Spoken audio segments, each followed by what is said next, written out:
Ah, my people, gather close.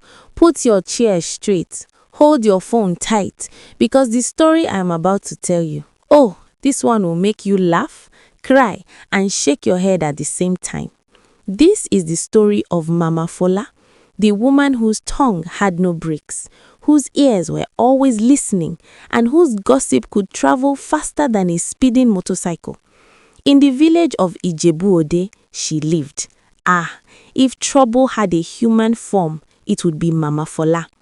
Every morning before the sun even stretched its rays across the rooftops, Mama Fola would already be up, dressed in her best wrapper, slippers tied tight, hair perfect, looking like a soldier ready to march. But march to where?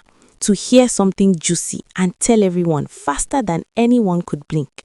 Her husband, Papa Fola, a gentle, quiet man, would wake up, stretch, and nothing. The woman was gone, vanished like smoke. He would just shake his head and whisper, "Is this woman human? Or is she part mosquito, part wind?" But Mama Fola didn't have time for sleep. Sleep? That one was for the weak. She had gossip to chase, secrets to catch, and the whole village to set on fire with her words. One bright Thursday morning, Mama Fola was walking past the village market when she overheard two men talking near the vegetable store. One of them said, the government officials will come next week and demolish some houses to build the new road. Mama Fola's ears twitched, her heart raced. She barely heard the rest because she had already imagined the worst. By the time she reached her own compound, she had turned that small conversation into a full-blown disaster. She whispered to her neighbor, loud enough that everyone in the courtyard could hear. My people, listen well. The government is coming next week to demolish half the village. They are starting with the houses nearest the road." She went to the market immediately. The market women froze mid-sale. The children stopped playing, and men dropped their farming tools. Word traveled faster than lightning. Within an hour, half the village believed that their homes would be destroyed, that their belongings would be taken, and that their families could be left on the streets. Fathers ran to the chief's compound, demanding explanations, shaking fists, stomping feet, voices echoing like thunder. Mama Fola, of course, was everywhere. She whispered the news from compound to compound, from the young women washing clothes at the stream to the men hammering at the blacksmith's workshop. She repeated it. The government will demolish our village, our homes, our lives. By the afternoon, the village had become a battlefield. Neighbors accused each other of secretly helping the government demolish houses first. "I saw you speaking to the city men last week. You are a traitor," shouted one woman at her neighbor. "How dare you put our family at risk?" Fights erupted in the market. Two men who had been friends for years tore each other's clothes when arguing if the land. Someone accidentally tipped a basket of tomatoes over, starting a mini riot. Even the teachers at school refused to teach. "My house will be destroyed. Your house will be destroyed. We can't sit in class while our homes are under threat."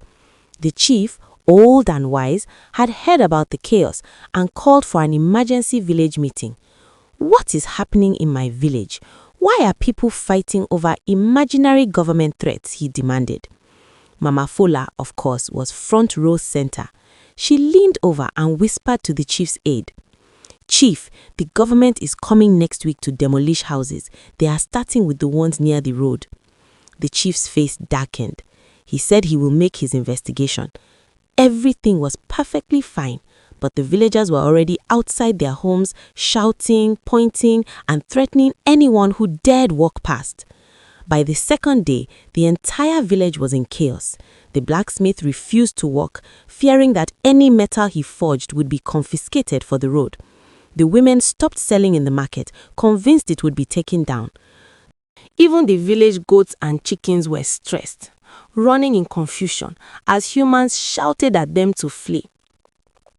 Mama Fola was everywhere, whispering, "Check your homes, check your doors, cover your roofs, protect your belongings."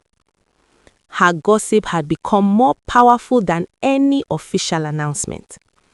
The chief, Completely exasperated, called Mama Fola to his compound. "Woman, come here," he shouted. Mama Fola arrived, smiling, thinking she would be praised for her vigilance. Instead, the chief glared. "Do you know what you have done?" he demanded. "You have turned friends against friends, families against families.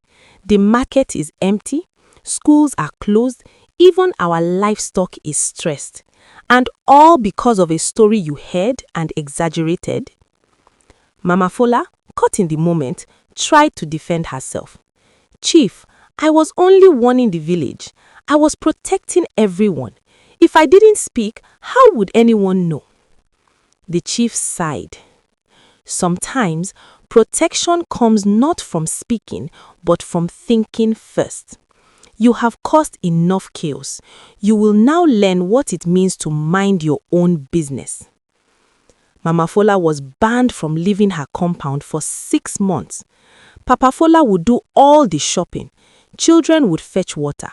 She was confined to her home, forced to reflect on her actions.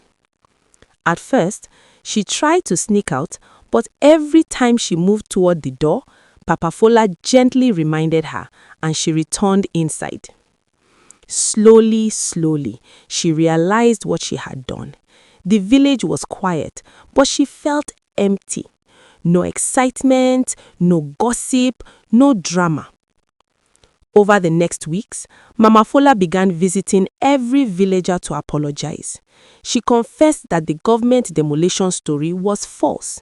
She begged for forgiveness on her knees, explaining that she had exaggerated because she loved being the first to know news. Some forgave her quickly, some took longer, but eventually the village began to heal. Families reconciled, markets reopened, children returned to school. Even the chief's house returned to normal. Mama Fola learned a powerful lesson. False news spreads faster than fire and can destroy a community in a day.